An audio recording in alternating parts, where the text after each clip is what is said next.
आप सभी को राधे राधे, जय श्री कृष्णा। आज की यह लीला कथा एमपी से हमारे साथ दिव्या जी ने शेयर की है और वह चाहती है कि जो गलती उनसे हुई है लड्डू गोपाल भक्तों से वह गलती जीवन में भी न हो, इसलिए निसंकोच अपनी यह लीला कथा वह आप सब लोगों के साथ शेयर करना चाहती है। तो दोस्तों, वीडियो को अंत तक अवश्य सुनना और जो गलती दिव्या जी से हुई है आप उसे मत दोहराना। दिव्या जी कहती है कि मेरे घर में लड्डू गोपाल नहीं थे, आस पड़ोस में सभी के घर में लड्डू गोपाल की सेवा होती थी। मेरी सहेलियों के पास भी छोटे से बाल गोपाल लड्डू गोपाल विराजित थे, तो उन सब को देखकर मेरे मन में भी हुआ मैं भी लड्डू गोपाल की सेवा करूंगी। वो सब लोग जो थे लड्डू गोपाल की सेवा पुत्र रूप में करते थे और लड्डू गोपाल की उसी तरह से देखभाल भी करते जैसे अपने बच्चों की करते।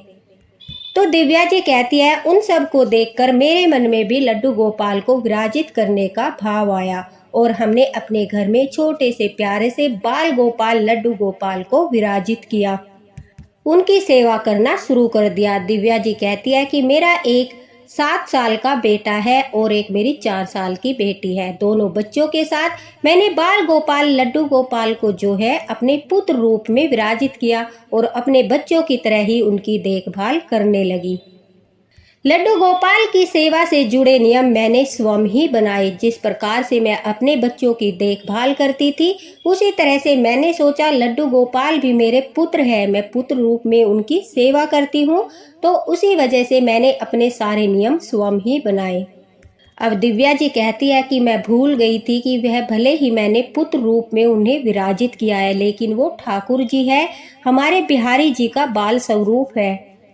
वो सृष्टि के रचयिता है, वो सृष्टि के पालनहार है, वो ठाकुर है, वो घर के स्वामी है। भले ही मैं उनके साथ पुत्र का रिश्ता रखती हूँ, लेकिन वह तो इस सृष्टि के स्वामी है। इस बात को भूलकर बिल्कुल पुत्र रूप में ही जो है मैं उनकी सेवा करने लगी। अब दिव्या जी कहती है कि जिस प्रकार से छोटे बच्चे सुबह उठते ही खाने के लिए कुछ मांगते हैं, तो मेरे मन में भी यही भाव आया जैसे मेरे बेटे को और मेरी बेटी को सुबह उठते ही भूख लगती है, उसी प्रकार से लड्डू गोपाल को भी भूख लगती होगी। और दोस्तों, यह भाव आना गलत नहीं है।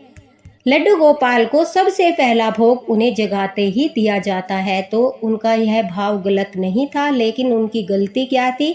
अब दिव्या जी कहती है कि मेरे साथ एक समस्या थी। मेरे पति ऑफिस जाते थे, मेरे दोनों बच्चे स्कूल जाते थे, इस वजह से मैं सुबह जल्दी उठकर सबका टिफिन बनाती थी, उनका नाश्ता बनाती थी और उसके बाद स्नान करके लड्डू गोपाल बाल गोपाल को स्नान वगैरह कराती थी। तो उन सब में मुझे 10 या 11 बज जाते थे। अब मैं सारा काम खत्म करने के बाद ही स्नान करती थी और उसके बाद बाल गोपाल को स्नान करा के फिर दूसरा भोग देती थी। उससे पहले मैं बिना नहाए धोए ही लड्डू गोपाल को उठा देती थी। उठाने के बाद जिस तरह से मैं अपनी बेटी को अपने बेटे को दूध देती थी, उसी तरह से बाल गोपाल लड्डू गोपाल को भी मैं दूध का भोग लगा देती थी और यह मेरी सबसे बड़ी गलती थी, लेकिन मुझे इस बारे में जानकारी नहीं थी। मैंने सोचा मैं लड्डू गोपाल को अपने पुत्र रूप में सेवा करती हूँ, तो इसमें कोई आपत्ति नहीं है कि मैं बिना नहाए बिना स्नान किए लड्डू गोपाल को दूध पिला रही हूँ। अब दिव्या जी कहती है मैंने इससे संबंधित कई वीडियो YouTube पर भी देखे। मैंने उनमें देखा कि सभी अपने सोने के कमरे में लड्डू गोपाल को सुलाते हैं, वो क्वेश्चन कर रहे हैं, तो काफ़ी लोग बता रहे हैं कि हाँ आप लड्डू गोपाल को अपने रूम में सुला सकते हैं। दूसरा मैंने देखा कि हम लड्डू गोपाल को बगैर नहाए दूध का भोग लगा सकते हैं, लेकिन मैंने ध्यान नहीं दिया कि उन वीडियो में स्वच्छता का विशेष ध्यान रखने को कहा गया है। मैंने अपनी सुविधा के अनुसार ही वीडियो का जो है अपने आप ही अनुमान लगा लिया। अब दिव्या जी कहती है कि मैंने लड्डू गोपाल बाल गोपाल को जो है सुबह उठते ही भोग लगाना शुरू कर दिया और वो भी बिना स्नान किए। अब हम गृहस्थी में रहते हैं, गृहस्थ जीवन है हमारा, तो यह तो सबसे बड़ी भूल है कि हम गृहस्थ जीवन में रहते हैं, रात को सोते हैं, उठते हैं, बैठते हैं, हजारों काम करते हैं, उसके बावजूद हम ठाकुर जी को जो इतने पवित्र है, इतने स्वच्छ है, जो हमारे सृष्टि के रचयिता है, हमारे स्वामी हैं। बिना स्नान किए उन्हें छूते हैं, उन्हें भोग लगाते हैं, तो भला लड्डू गोपाल भोग स्वीकार करेंगे? कदापि नहीं करेंगे। अब दिव्या जी कहती है कि मैं रोज ऐसा ही करती थी। मुझे लड्डू गोपाल की सेवा करते हुए पूरे 2 महीने हो चुके थे। एक दिन अचानक से मेरे घर पे मेरे रिश्ते में जो मेरी मामी लगती है वो हमारे घर पर आई। वो भी लड्डू गोपाल भक्त थी। लड्डू गोपाल की वो काफ़ी दिनों से सेवा कर रही थी। अब जब वह रात के समय हमारे घर पर रुकी और सुबह उन्होंने मुझे लड्डू गोपाल को बिना स्नान कराए भोग लगाते हुए देखा, तो उन्होंने मुझे एकदम से टोक दिया और कहा, तुम यह क्या अनर्थ कर रही हो? लड्डू गोपाल हमारे स्वामी है, हमारे ठाकुर जी का बाल स्वरूप है, और तुम बगैर स्नान किए इन्हें भोग लगा रही हो, इन्हें स्पर्श कर रही हो। दिव्या जी कहती है कि मामी जी गुस्से में आ गई और गुस्से में आकर उन्होंने कहा, क्या तुम्हें थोड़ा सा भी जो है पवित्रता का ज्ञान नहीं है, स्वच्छता का ज्ञान नहीं है? तुम ठाकुर जी को इस तरह से कैसे भोग लगा सकती हो? वह मेरे ऊपर गुस्सा करने लगी। अब मैंने सोचा कि मैं तो इनकी पुत्र रूप में सेवा करती हूँ, और जिस तरह से हम अपने बच्चों को खाना खिलाते हैं तो उसमें यह जरूरी नहीं होता कि हम नहा धोकर ही अपने बच्चों को खाना खिलाए। तो लड्डू गोपाल भी मेरे पुत्र रूप में ही विराजित है, फिर मैं इन्हें कैसे इस तरह से भूखा रहने दूं, जबकि मुझे काफी समय लग जाता है। उस समय दिव्या जी कहती है, मैं भूल गई थी, शायद लड्डू गोपाल ही मुझ तक यह बात पहुंचाना चाहते थे, मुझे संकेत देना चाहते थे, मुझे चेतावनी भी देना चाहते थे कि इस तरह से भोग मत लगाओ, मैं ऐसा भोग स्वीकार नहीं करूंगा।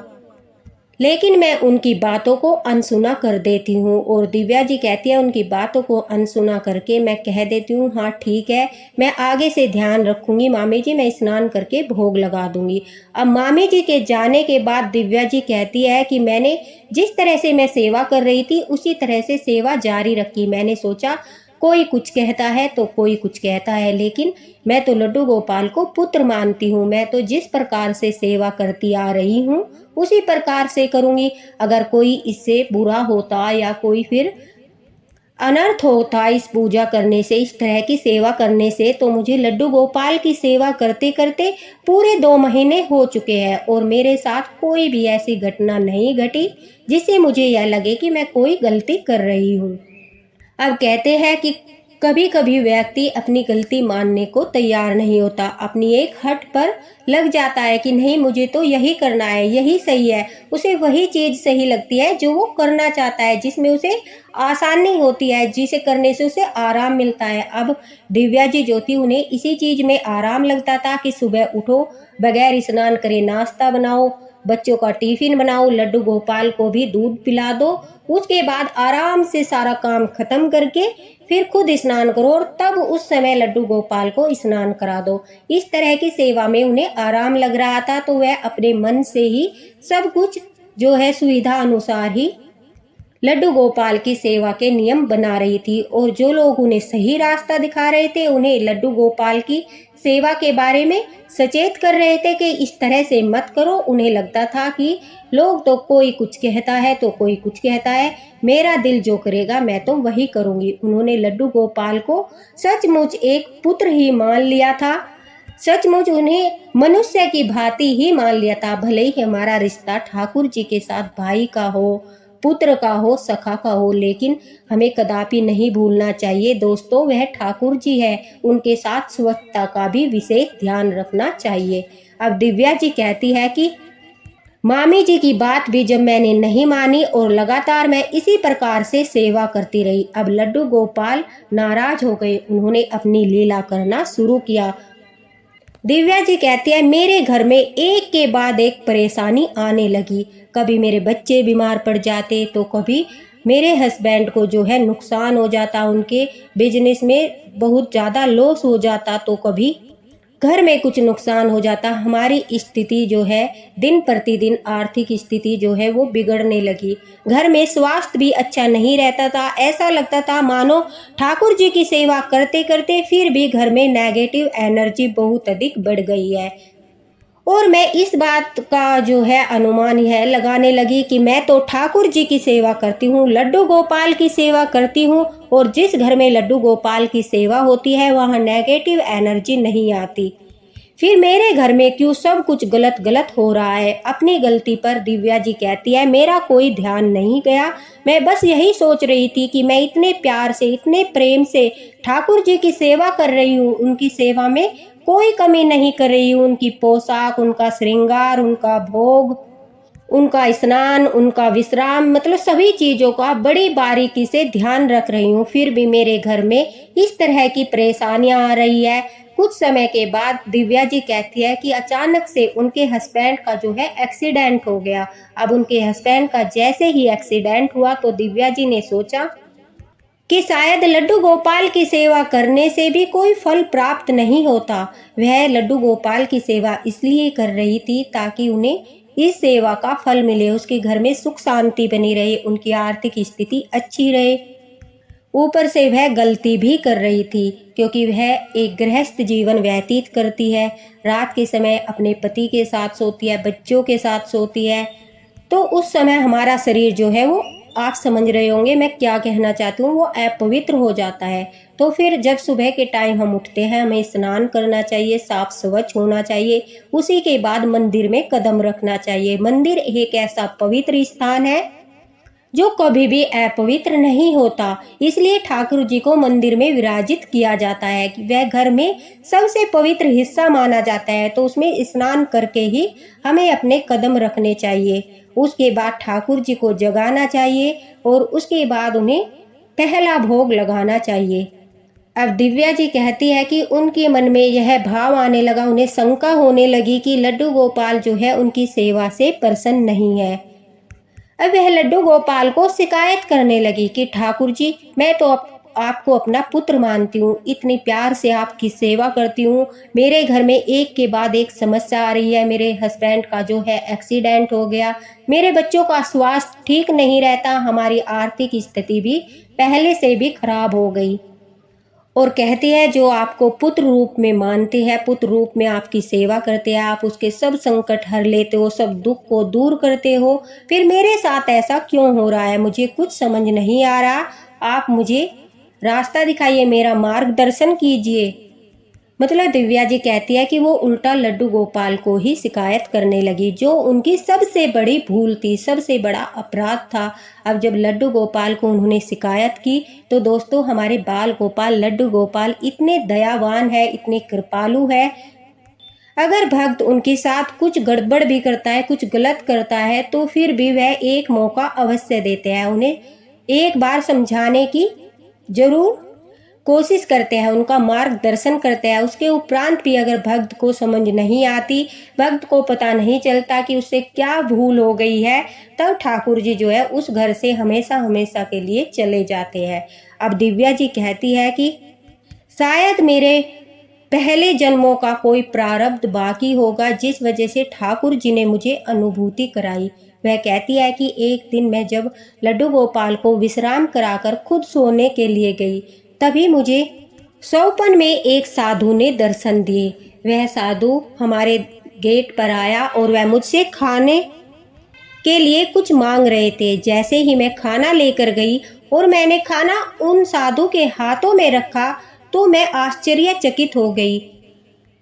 एकदम से जो मैंने खाना साधु के हाथों में दिया था, वह एकदम से उन्होंने मेरे हाथों में वापस रख दिया और मेरे हाथों में रखते हुए कहा कि यह भोजन तो अपवित्र है, ऐसा भोजन मैं ग्रहण नहीं करता, ऐसा भोजन मैं स्वीकार नहीं करता, और तुमने बड़ी अपवित्रता से इस भोजन को बनाया है, ले जाओ इस भोजन को, नहीं तो मैं तुम्हें इस कार्य के लिए दंडित करूंगा। और यह कहते ही वह कहती है कि मेरी अचानक से आंखें खुलती है और मुझे तुरंत से जो है मामी जी वाली बात याद आती है कि हो न हो यह लड्डू गोपाल का संकेत ही है, यह ठाकुर जी का संकेत ही है।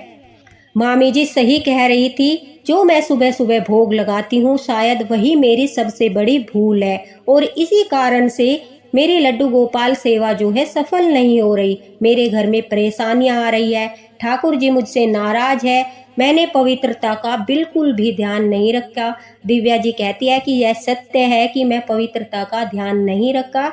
मैं जैसे ही सोकर उठती थी, अस्वच्छ अवस्था में ही, अपवित्र अवस्था में ही बस ठाकुर जी को जो है गिलास में दूध डालकर पिलाने के लिए चली जाती थी। उन्हें दूध पिलाकर मैं सोचती थी अब आराम से काम करूंगी, उसके बाद ही सारा काम खत्म होने के बाद मैं लड्डू गोपाल को स्नान कराऊंगी और फिर बाकी घर का जो काम बच जाएगा तब करूंगी।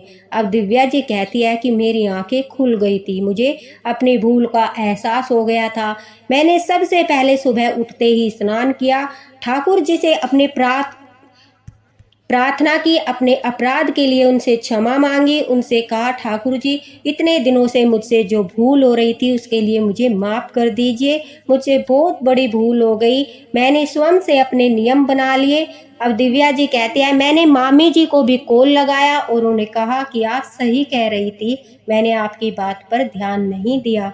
स्वयं लड्डू गोपाल ने मुझे अनुभूति कराई है, उन्होंने मुझ पर अपनी कृपा की है और कृपा करने के बाद उन्होंने मुझे एहसास कराया कि मैं कितना बड़ा अनर्थ कर रही थी। अब दिव्या जी कहते हैं मैंने बाल गोपाल लड्डू गोपाल के सामने जैसे ही अपना माथा टेका तो मेरी आंखों से स्वयं ही आंसू निकलने लगे कि क्या अनर्थ कर रही थी मैं, किस प्रकार से अपने नियम स्वयं बना रही थी।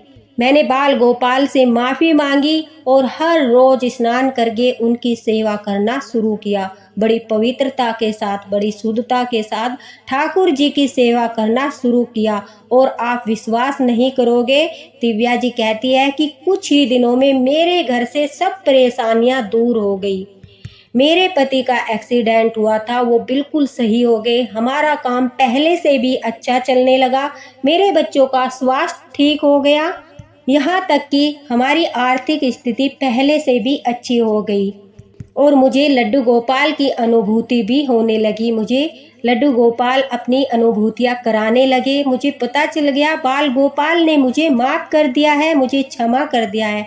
तो दिव्या जी सभी भक्तों से यही कहना चाहती है कि खुद से अपने नियम मत बनाओ, लड्डू गोपाल की सेवा में शुद्धता का विशेष ध्यान रखो, पवित्रता का विशेष ध्यान रखो, तभी वह सेवा फलती है। अगर हम खुद से ही नियम बनाएंगे, खुद से ही अपने अनुसार ही उनकी सेवा करेंगे कि लोग तो कुछ भी कहते हैं, हम तो पुत्र रूप में सेवा करते हैं, हम तो अपने बेड पर सुलाएंगे, हम तो खुद से खाना खिलाएंगे, हम तो प्याज लहसुन भी खिलाएंगे, हम तो उन्हें बगैर नहाए भी भोग लगाएंगे, तो यह सब गलत है। लड्डू गोपाल की सेवा जैसे ठाकुर जी की सभी देवी देवताओं की सेवा की जाती है, पवित्रता के साथ ही करना चाहिए। भले ही वह हमारे पुत्र रूप में विराजित हो या हमारे भाई रूप में विराजित हो या फिर हमारे सखा रूप में विराजित है तो वो ठाकुर जी ही है, तो वो सृष्टि के रचयिता ही है, तो वो हमारे बाके बिहारी जी का बाल स्वरूप ही। यह बात ध्यान में रखकर शुद्धता के साथ लड्डू गोपाल की सेवा करनी चाहिए,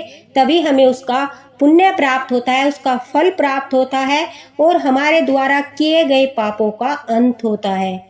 बड़ी ही अच्छी लीला कथा दिव्या जी ने हमारे साथ शेयर की, जिससे काफ़ी भक्तों का जो है मार्गदर्शन हुआ होगा। उन्हें जो मतलब कि उन्होंने जिस तरह से दिव्या जी अपने पद से भटक कर लड्डू गोपाल के लिए स्वयं से नियम बना रही थी, अब उन्हें ज्ञात भी हो गया होगा कि लड्डू गोपाल की सेवा किस प्रकार करनी चाहिए। अगर स्वयं के नियम बनाकर हम लड्डू गोपाल की सेवा करेंगे, यह सोचकर कि हम पुत्र रूप में मानते हैं, तो हम उनके साथ किसी भी तरह का व्यवहार करेंगे। अरे हम अपने बच्चों को तो मारते भी है, क्या हम ठाकुर जी को मार सकते हैं? अपने बच्चों को डांटते हैं, क्या हम ठाकुर जी को डांट सकते हैं? अपने बच्चों को तो हम प्याज लहसुन वगैरह सब कुछ देते हैं, क्या ठाकुर जी को दे सकते हैं? नहीं दे सकते। अगर हम इन सब बातों का ध्यान रखते हैं तो हमें यह भी ध्यान रखना चाहिए कि अगर हम गृहस्थ जीवन व्यतीत कर रहे हैं तो सुबह उठते ही सबसे पहले स्नान करना चाहिए, उसके बाद ही पवित्र हाथों से मंदिर में जाकर ठाकुर जी को छूना चाहिए।